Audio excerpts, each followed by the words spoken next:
Led by captain Harmanpreet Kaur, the Indian team won the ICC Women's Cricket World Cup just a few days ago. By all contemporary measures, this is a remarkable, even a historic win. But what makes this win all the more remarkable, to me at least, is the long and difficult history of women's sportsmanship, athleticism, and competition in India, so often hidden from sight and sequestered away from male spaces. So, the national acclaim that our team is getting is, I think, a sign of how much attitudes to women's sportsmanship have changed over the centuries. From courtesans who mastered chess to the Mughal Empress Nur Jahan's mastery of sharpshooting, here's a brief history of Indian women's mastery of the game. Let's look at the surviving evidence of ancient women's games. Dice have been found dating to the Bronze Age around 2500 BC in various Harappan sites in present-day northwest India and throughout Pakistan, and it's very possible that many had female owners.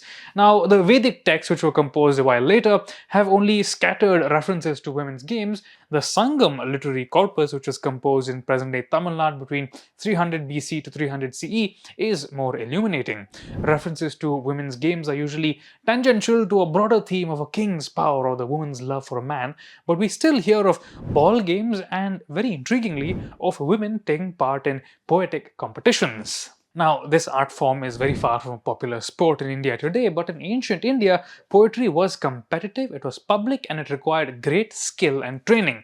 In her influential paper, Aspects of Women and Work in Early South India, historian Vijay Ramaswamy discusses female bards belonging to the Panar community, some of whose poems were collected into distinguished ancient anthologies. On one memorable occasion, we are told that a Chera king was so pleased with the Panar women that he gifted them liquor, jewels, and even elephants.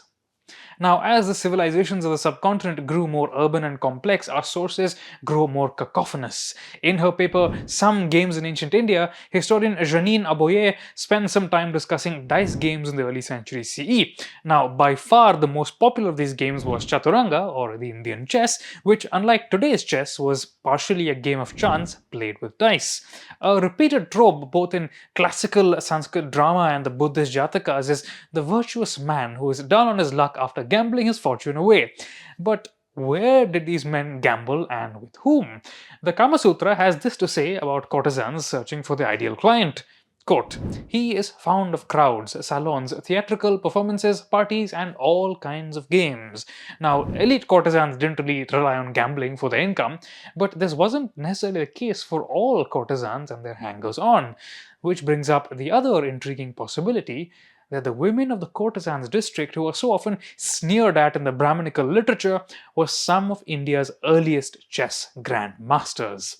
In fact, recent feminist readings of Sanskrit literature are challenging the conventional wisdom on courtesans. In her paper, Articulation, Dissent and Subversion, Voices of Women's Emancipation in Sanskrit Literature, Sanskritist Shalini Shah points out that, and I quote, in contrast to the Kulavadhus of patriarchy who are described as mumbling creatures, prostitutes were speaking subjects, which is to say, they were educated, erudite, and chose their partners. The sophistication of the courtesan's literary salon is proverbial in Sanskrit literature, and private competitions between men and women happened there regularly. And in this sport, women could more than hold their own with men.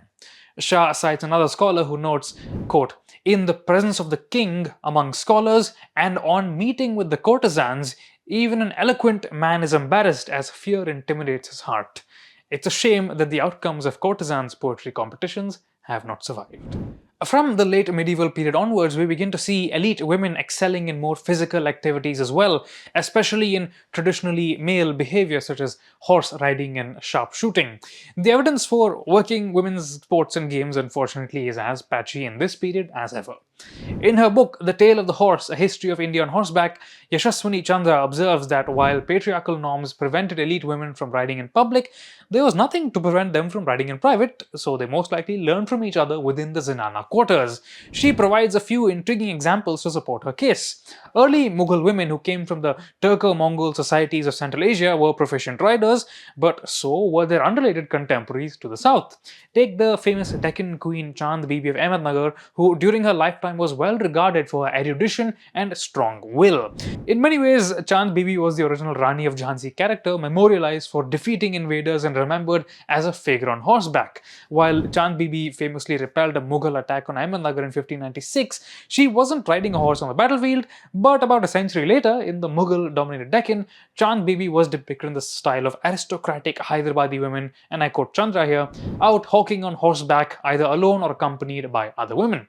In fact, Chandra says, still quoting, various court painting traditions from the time also portrayed women on horseback, hunting, hawking, or playing polo. Chandra also makes note of the English traveller Fanny Parks, who observed Maratha women's expert horsemanship sometime later and added important context. You see, elite women still technically observe Purdah while riding in public, simply by having guards keep away the common man. Perhaps the most prominent example of women's mastery of the game in pre-colonial India comes from Nur Jahan, the Mughal Empress. In her book Empress, The Astonishing Reign of Nur Jahan, historian Ruby Lal discusses an event in 1617 where Nur Jahan and her husband Jahangir set on a hunt in present-day Madhya Pradesh. Quote, for Mughals, notes Lal, hunting symbolized imperial dominance. It allowed a ruler to display his ability to tame the wild and to publicly assert his bravery in the open theatre of the hunting grounds. This made the very fact of Nur Jahan's participation a sign of her royal status, but she also made a virtuoso demonstration, taking 6 shots on elephant back against 4 tigers without missing a single one. How she developed such skill is difficult to say, but it must have involved long hours of practice in the zenana before so confident and public a display. In 1626, she would make further use of the skill in defeating a coup at Lahore. So, the story of Indian women in sport is not a straight line of progress. Across the social hierarchy, from the Panar women of the early Tamil Nadu hills to the aristocrats of Mughal and Maratha courts, women have always found ways to play, to compete and to excel. For centuries, women's athleticism and proficiency was hidden in the zenana or dismissed in literature. And even today, cyberbullying of cricketers like Jemima Rodriguez and the sexual harassment of female athletes has faced little consequence.